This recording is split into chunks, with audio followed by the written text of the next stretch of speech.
Ladies and gentlemen, new data out proves that the whole solar system is changing. Here, we're looking at the temperature variations on planet Neptune. Kevin Barron is letting us know just in 22 minutes ago, catch 22 minutes, I guess, Pentagon intelligence warns China's space tech seeks to block U.S. radars and jam munitions. Let me say that again, but way more eloquently. Hey, just in, Pentagon intelligence warns China's space tech seeks to block U.S. radars and jam munitions. So not only do you have a Ukraine invasion by Russia raising tensions with Russia, NATO, and the USA, and Europe, you also have China getting spooked because they're like, hey, if we want to invade Taiwan whenever we want to, for whatever reason, we can, and we should be able to. And we don't need the USA telling us what we can and can't do, just like if Russia wants to invade Ukraine, China's okay with, there's just weird shit going on as the whole world is like that game of Risk where you roll the dice and you move your troops. But this just feels like that wild Mars in the final 50 hours of Aquarius vibe. Because, let's say you got Mars, which is war, and then Aquarius, which is like technology. And you know how Madison Avenue was like, oh, the age of Aquarius, it's going to be all about hippies and love and music and good times. Well, it turns out they were just trying to trick you, and it was really going to be like a dystopian internet age, as the wonderful Lois Lanian Mrs. Katya Portsikansky's letting us know. A staggering crypto seizures have cops struggling to keep up. Yeah, there's a lot going down right now. Jupiter is conjoining with Neptune in the sky right now, but you can't see it. Neptune's really far away. But if you step out an hour before dawn, you can see Jupiter, Venus, Mars, Saturn, and dreaded Fomalhaut lined up in the morning sky. And there shall be signs in the heavens. But still some great deals in the age of elevated inflation. Dairy Queen is offering 75-cent cones to celebrate their 75th anniversary. I don't know if you've ever had a Dairy Queen cone, chocolate dipped. It's really good. And not only is inflation elevated, and then remember the pandemic, China's got multiple cities, including their largest city, in full lockdown, and they have been for 25 days. They're having trouble feeding their people. Russia chose the pandemic to be like, hey, we're going to invade Ukraine because, that was part of the old Golden Horde territory. I guess, I don't know, read up on the Golden Horde and the Ottoman Empire if you really want to know how far back shit goes. I don't know if you remember this. America's only 246 years old. Other countries are a lot older. And usually if you have an older country, that means whatever prejudices and hatreds and stories of war of who your enemies are have been told at least 4 times longer than have been in America. Am I saying things correctly? Bam! Check that out. That is a major, the sun just fired a warning right at Earth. Let's watch it one more time because it's pretty spectacular, and there was no active sunspot there, so it makes it all the more that interesting and impressive. It's kind of like the sun is trying to get our attention. But nobody seems to be listening these days. Really. Part of me think the effects of the sun range from instantaneous to, it takes about 3 or 4 days to get here. Anyway, anywho, connectedly, as Jupiter and Neptune meet up in the sky on a planetary orbital angular momentum effect, Nivel 500 millibars oh my God, that's quite a storm. And yeah, you got quite a storm busting out over the US of A right now. And Bob Henson, Mr. Muppet himself, is the risk of strong tornadoes and widespread high winds has ramped up for both Tuesday and Wednesday in the central U.S. along a top-end wildfire potential. You had a major shooting in New York Nobody died, but the guy got away and left smoke bombs at the scene. You got exploding trucks here on South Highway 36 in Fort Bend. Yeah, I mean, there's a lot going on all over the world.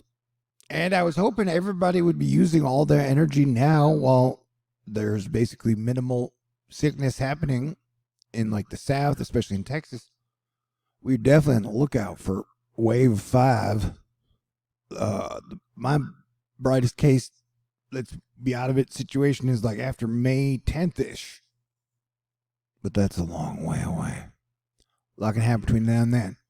Yeah, so we're watching the next 50 hours of major storms and major weird shit and major danger and major miracles. But they don't put the red bean in the NWS warnings too often. And we got a big giant red bean tomorrow and a red bean today and a blizzard.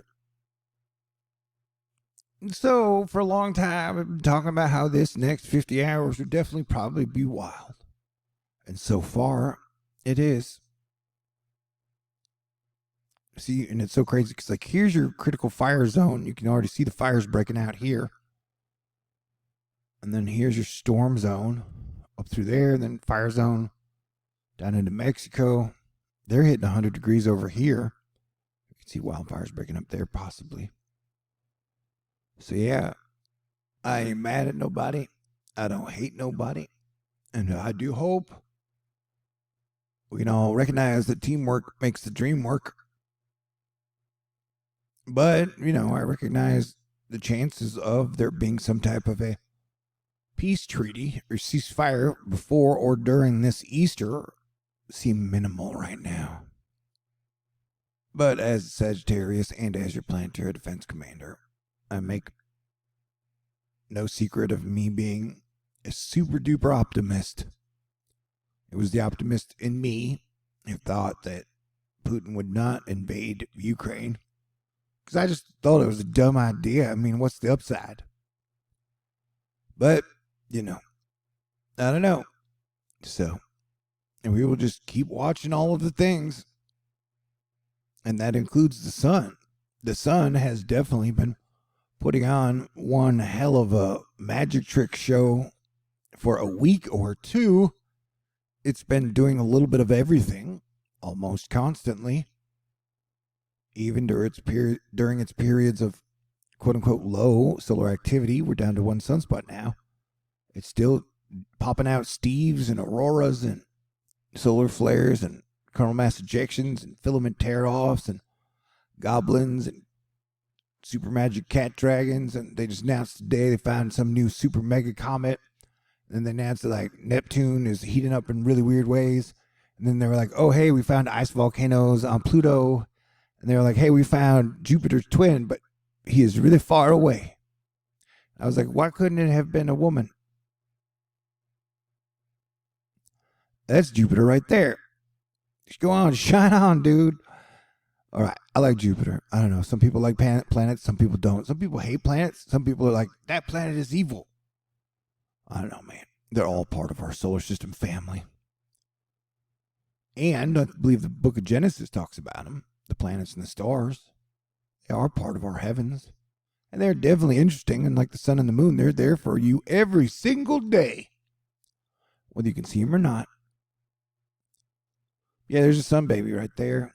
Yeah, dude, there's just so much activity that's been happening. There's this one, Jupiter. Yeah, I think that one was Jupiter. And the other one was Mercury. And there's the lens flare. I mean, I'm sorry, the cat hair of doom that always stays there and seems to be affected by whatever light is. Yeah, with all the planets kind of lining up for a family reunion, Saturn, Mars, Venus, Jupiter, you knew things were going to be interesting and crazy. And I feel extra crazy today, but I would like to think that I'm crazy good. I wish no harm on anyone. Like I said, I ain't mad at anybody. I don't hate anybody. I recognize the world is super fucked up beyond all recognition. But instead of blaming like one person or one group, I recognize that we've collectively kind of slowly let this become a shitty clusterfuck over the last 40 years. But I'm keeping the faith that we still have better days ahead, whether that be 1 year from now, 10 years from now, 100 years from now. I'm not giving up on, the people of Earth. God is great, and people are pretty cool too, but I'm a Norse Jedi Christian, and so I tend to lean towards the heroic and optimistic side. But I recognize shit is super fucked up, and Saturn and Aquarius gives it a super dystopian vibe. And Saturn won't be out of Aquarius until March of 2023. So it's probably definitely going to feel extra kind of utopian-ish till then. And then you got all these Pluto. It's like the year of the Pluto return. So yeah, you got like Earth and then Venus and Mars and Saturn. So that's all cool. I'm here watching them with you in semi-real time. How are you doing? It is Tuesday. I always joke that Monday, Tuesday is my weekend, but I never really take a day off. That's just, it seems to be hard to kick off the roaring 20s when World War III might break out every single day. Yeah, so I started this video with, because there was an announcement by China that they were basically saying, hey, the U.S. shouldn't back Taiwan. We shouldn't have anything to do or say with Taiwan. And if you thought Russia launching 1,000 missiles was a big deal, we have 100,000 more missiles than they do. And I was like, oh, geez, dude, yeah, these are crazy days. But, it's the Pluto's last year in Capricorn. So it's like all the old systems of capitalism, communism, socialism, it's like their 70-year-old dudes are all duking it out. I mean, Biden's 80, but Putin's like 70 and Xi's like 76. So the heads of our superpowers, and even Trump was in his like mid-70s. Like, it's all the like 70-year-old dudes battling it out for who's got the biggest stick. While their people are having supply chain issues, food issues, pandemic issues. Crazy days indeed, man. And in the middle, you got all the guys trying to say, hey, try our new magic digital money. It's way better than your money backed by countries. So these are crazy days. Anyway, I am your Planetary Defense Commander. I hope you have a good week and you stay cool during these 50 hours. Yep, my fundraisers are still at $5.93. If you'd like to contribute, that'd be great. But if not, hey, I'm going to do the best I can for you through this Easter week, because that is what I do. God bless everyone. Stay cool. And yeah, it'll get better. This too shall pass. It's always kind of weird, especially 3 days before Easter. You know what I'm saying? All right. But hey, let's remember I predicted that like on the 14th, that's when we'll watch the shift when Mars goes into Pisces with Venus and Jupiter and Neptune. There'll be a big energetic shift. And then you got the full moon, and then you got Easter. And so I'm kind of excited. I get excited and optimistic before every Easter and Christmas. And technically, I think I've had pretty good Easter and Christmas every single time I've ever been alive every year. So, all right, stay cool. And thank you for being awesome. Look at those coronal mass ejections. Wowzers. All right. God bless everyone.